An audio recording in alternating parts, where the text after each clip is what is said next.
مجھے ایسا لگا میرا پاؤں کسی نرم چیز سے ٹکرایا ہے، لیکن میرا خدا جانتا ہے کہ اس زمین پر ایسے کوئی آثار نہیں تھے۔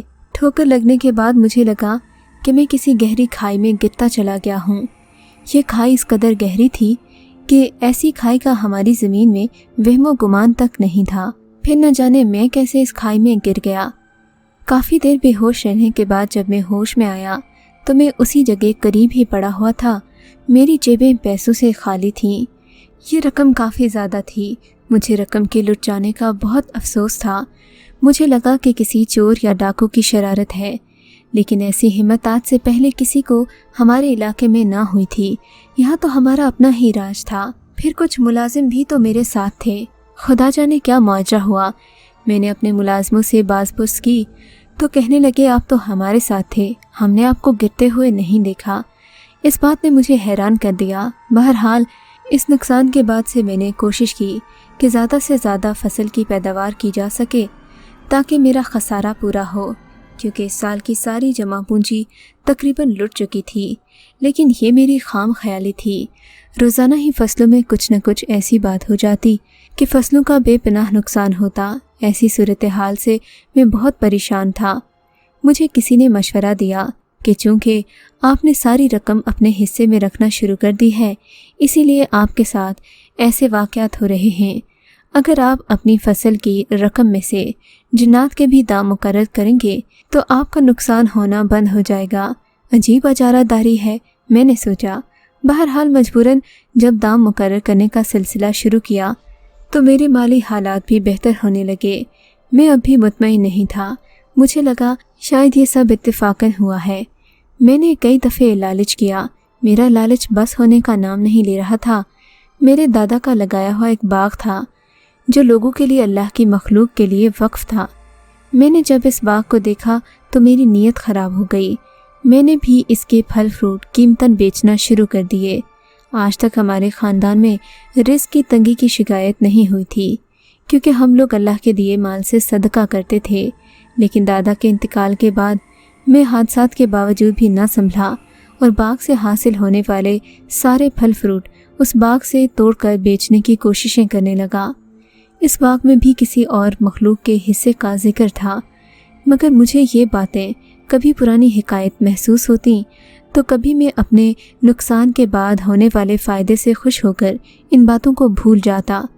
میری آخری کوشش یہی ہوتی کہ کوئی شخص بغیر پیسے دیے فروٹ باغ سے نہ لے جائے۔ اس باغ میں موجود ہمارے بہت سے بزرگوں کی قبریں بھی موجود تھیں۔ کچھ تو پکی تھیں، لیکن کچھ زیادہ پرانی ہو جانے کی وجہ سے بوسیدہ ہو چکی تھیں۔ خیر یہ جون کا مہینہ تھا جو اپنے اختتام کی جانب بڑھ رہا تھا۔ میں نے اپنے بزرگوں کی روایت کے ایک دم برعکس باغ سے پھولوں کی چھانٹی کا فیصلہ کیا اور انہیں بازار میں بیچنے کا پکا ارادہ کر لیا۔ اب تو میرے حالات بھی ٹھیک ہو گئے تھے، قطعاً ڈر نہیں لگ رہا تھا۔ اگلے دن میں صبح سویرے اٹھا، باغ سے پھل اتارنے کا کام شروع کر دیا۔ اپنے ساتھ کچھ ملازموں کو بھی لگا دیا۔ ایک ٹوکرا لیا، سب سے پہلے قربانی کے درختوں کا رخ کیا۔ لیکن میرا پہلا ٹوکرا بھرنے کی دیر تھی کہ باغ میں عجیب سی ہلچل پیدا ہونے لگی۔ یوں لگ رہا تھا کہ زمین میں زلزلہ ہو رہا ہے۔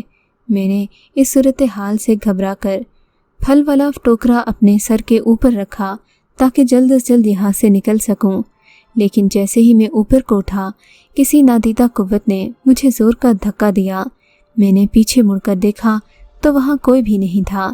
میرا چنا ہوا پھل سارا باغ میں درختوں کے ارد گرد بکھر گیا۔ میں یہ صورتحال دیکھ کر گھبرا گیا۔ زمین کی کپکپاہٹ اب بھی جاری تھی۔ زمین ہولے ہولے کانپ رہی تھی۔ مجھے لگا قدرتاً زلزلہ آ گیا ہے۔ لیکن اگلے ہی لمحے باغ کی عقبی طرف سے بہت ساری سفید روشنیاں باغ کے اندر داخل ہونے لگیں۔ ان کا رخ میرے چہرے کی جانب تھا، جبکہ روشنیاں ایسی تھیں کہ درختوں کے پاس پتوں میں آ کر قبروں کے آس پاس غائب ہو جاتی۔ ان روشنیوں کو دیکھ کر مجھے یوں لگا جیسے آسمانی بجلی چمک رہی ہے جو درختوں پر گرتی ہے۔ انہی خیالوں میں گم تھا کہ اچانک دو سفید روشنیاں پھر سے باغ میں موجود دو درختوں کے پتوں میں داخل ہوئیں، اور چند ہی لمحوں کے بعد ایک حیرت انگیز منظر میں نے دیکھا۔ باغ سے نیچے اترتے ہی وہ روشنیاں سفید لباس میں ملبوس 2 باریش بزرگوں کی شکل اختیار کر گئیں۔ ان دونوں کی داڑھی سفید تھی، ان کے چہرے نورانی تھے، ہاتھ میں چمکتے ہوئے یاقوت کے دانوں کی تسبیحاں تھیں۔ ان دونوں کے چہروں سے نور کی روشنی سفید پانی کے قطروں کی مانند شبنم کی طرح ٹپک رہی تھی۔ دونوں کی آنکھوں میں عجیب سی چمک تھی۔ میں انہیں دیکھ کر حیرت زدہ رہ گیا۔ یہ بھی مجھے دیکھ کر مسکرانے لگے اور آہستہ آہستہ قدم اٹھاتے میرے قریب آ گئے، مجھے سلام کیا اور میرا نام کہہ کر مجھے مخاطب کیا۔ میں حیران تھا کہ آخر یہ دونوں بزرگ میرا نام کیسے جانتے ہیں۔ وہ میرے قریب آ کر کہنے لگے، دیکھو، تمہیں پتہ ہے کہ ہر چیز برائے فروخت نہیں ہوتی۔ میرے بیٹے، تم اس باغ کو اپنی ملکیت سمجھ رہے ہو، لیکن تم نہیں جانتے کہ یہ باغ کس کا لگایا ہوا ہے۔ اس میں انسانوں کے علاوہ دوسری مخلوق کی بھی محنت شامل ہے۔ بیٹے، ہر چیز کو فائدے اور نفع کے ترازو میں نہیں تولتے۔ اس باغ پر کسی کا حق نہیں ہے، اس کا سارا حصہ پہلے بھی اللہ کی راہ میں بانٹ دیا جاتا ہے۔ یہ کبھی بھول مت جانا کہ انسان کا پیٹ کبھی نہیں بھر سکتا اور وہ قبر ہی بھر سکتی ہے۔ یہ کہتے ہوئے ان دونوں بزرگوں نے مجھے اپنے پیچھے آنے کا اشارہ کیا۔ میں ان کے پیچھے چل پڑا۔ وہ مجھے قریب ہی بہتے چشمے کے کنارے لے گئے، ایک بہت بڑے پتھر کے پاس رک گئے۔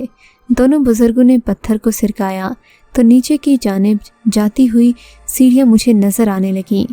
ایک سیڑھی نیچے کمرے کی جانب جاتی ہوئی نظر آئی۔ انہوں نے مجھے اپنے پیچھے آنے کا اشارہ کیا۔ میرے نیچے اترنے کی دیر تھی کہ تا حد نگاہ مجھے چھوٹے چھوٹے مسجد نما کمرے نظر آئے جو سفید روشنی میں ڈوبے ہوئے تھے۔ ان سفید روشنی میں ڈوبے گھروں کے آس پاس چلتے ہوئے مجھے دونوں بزرگ ایک ایسی جگہ لے گئے جہاں ایک ایسا ہی باغ موجود تھا جس کے درخت شاخیں اور پھولوں سے لدی ہوئی تھیں، نیچے کو جھکی ہوئی تھیں۔ پکے ہوئے مختلف اقسام کے پھل دیکھ کر میرے تو منہ میں پانی بھر گیا۔ اتنے میں نے دیکھا بہت ساری روشنیاں جو ان درختوں کے آس پاس نظر آ رہی تھیں۔ ان روشنیوں کو کبھی میں دیکھ پاتا تو کبھی یہ میری نظروں سے اوجھل ہو جاتی۔ یہ منظر حیران پریشان کر دینے والا تھا۔ یہ باغ اس باغ سے کئی درجے زیادہ خوبصورت تھا جس کا مالک سمجھ کر میں اتراتا تھا۔ میں ابھی حیران پریشان اس باغ میں موجود پھلوں کو دیکھ ہی رہا تھا کہ وہ دونوں بزرگ میرے پاس آ گئے۔ کہنے لگے، بیٹے، درختوں کا یہ باغ بھی اللہ تعالیٰ کی مخلوق کے لیے وقف کر دیا گیا ہے۔ تم جانتے ہو، اگر تم نے اپنا رویہ تبدیل نہ کیا تو کچھ بھی اپنے باغ سے نصیب نہیں ہوگا، تم ہر چیز سے ہاتھ دھو بیٹھو گے۔ ان کی باتیں مجھے متاثر کر رہی تھیں۔ دونوں بزرگوں نے مجھے کچھ پھل کھانے کو پیش کیے۔ یہ پھل نہایت ہی لذیذ اور عمدہ ذائقے والے تھے۔ میں تو پچھلے سارے ذائقوں کو بھول گیا۔ میں ان لوگوں کا شکریہ ادا کرنا چاہتا تھا، مگر میرے کچھ کہنے سے پہلے ہی یہ مجھے اپنے گھر میں لے گئے۔ یہاں بہت بڑا دسترخوان بچھا تھا جس پر ہزاروں لوگوں کے بیٹھنے کی گنجائش ہوگی۔ مجھے بے حد لذیذ کھانا کھلایا گیا۔ پھر ان لوگوں نے مجھے اپنے مخصوص انداز میں الوداع کیا۔ مجھے اپنی سوچ پر شرمندگی محسوس ہونے لگی۔ الوداع کے وقت بزرگوں نے مجھے بہت ساری نیک نصیحتیں کیں اور اپنی دعاؤں کے سائے تلے رخصت کیا۔ وہاں سے آنے کے بعد میری طبیعت بوجھل رہی، کسی چیز میں دل نہیں لگتا تھا۔ جی چاہتا وہ بزرگ میرے سامنے ہوں، میں ان کا واز سنتا رہوں، لیکن ایسا حقیقی زندگی میں ممکن نہیں تھا۔ اماں نے میری حالت دیکھی تو مجھ سے لاکھ پوچھا، مگر میں انہیں کیا بتاتا کہ میری زندگی میں کیسے کیسے واقعات، کیسی کیسی تبدیلیاں آ چکی ہیں۔ شاید میں انہیں بتاتا تو وہ ڈر بھی جاتی۔ اس دن کے بعد سے میں نے سوچ لیا کہ میں اللہ تعالیٰ کے دیے ہوئے مال میں سے ضرور انسانوں اور جنات پر بھی خرچ کروں گا تاکہ وہ مجھ سے ناراض نہ ہوں اور اللہ تعالیٰ بھی میرے مال میں برکت دے۔ میں نے ایسا ہی کیا۔ اس دن میں نے سچے دل سے توبہ کی اور پھر باغ جا کر کسی کے نہ ہوتے ہوئے بھی اعلان کیا، السلام علیکم، میں آپ سب کو سلام پیش کرتا ہوں۔ آپ مجھے نظر آئیں یا نہ آئیں، نظر آنے والی اور نہ نظر آنے والی مخلوقات سے میری گزارش ہے کہ آج کے بعد سے مجھے صدقے دل سے معاف کر دیا جائے۔ میں اپنے مال کا وہی حصہ جو میرے بزرگوں نے مقرر کیا تھا کبھی بھی غبن نہیں کروں گا، اس میں سے سب کو اپنا اپنا حصہ دیا جائے گا۔ میرے یہ کہنے کی دیر تھی کہ سرد ہوا کا ایک خوشبودار جھونکا میرے آس پاس طواف کرنے لگا۔ یہ دیکھ کر میں سمجھ گیا کہ جنات مجھ سے راضی ہو گئے ہیں اور اب مجھے کسی قسم کا نقصان نہیں پہنچائیں گے۔ بہرحال یہ ایک آزمائش تھی جو ٹل گئی۔ میں نے اس دن اللہ تعالیٰ کا صدقے دل سے شکر ادا کیا اور اس دن سے باقاعدہ صدقہ وغیرہ کرنے لگا۔ وہ دن اور آج کا دن میں کبھی خالی ہاتھ نہیں رہا۔ اللہ نے میرے مال میں بہت برکت دی اور آج بھی میرا کاروبار لاکھوں کروڑوں میں پھیل چکا ہے۔ انسان کو لالچ نہیں کرنی چاہیے۔ انسان ہوں یا جن، انسان کو اپنے حصے کا ہی رزق ملتا ہے، وہ کبھی کسی دوسرے کا چھین کر نہیں کھا سکتا۔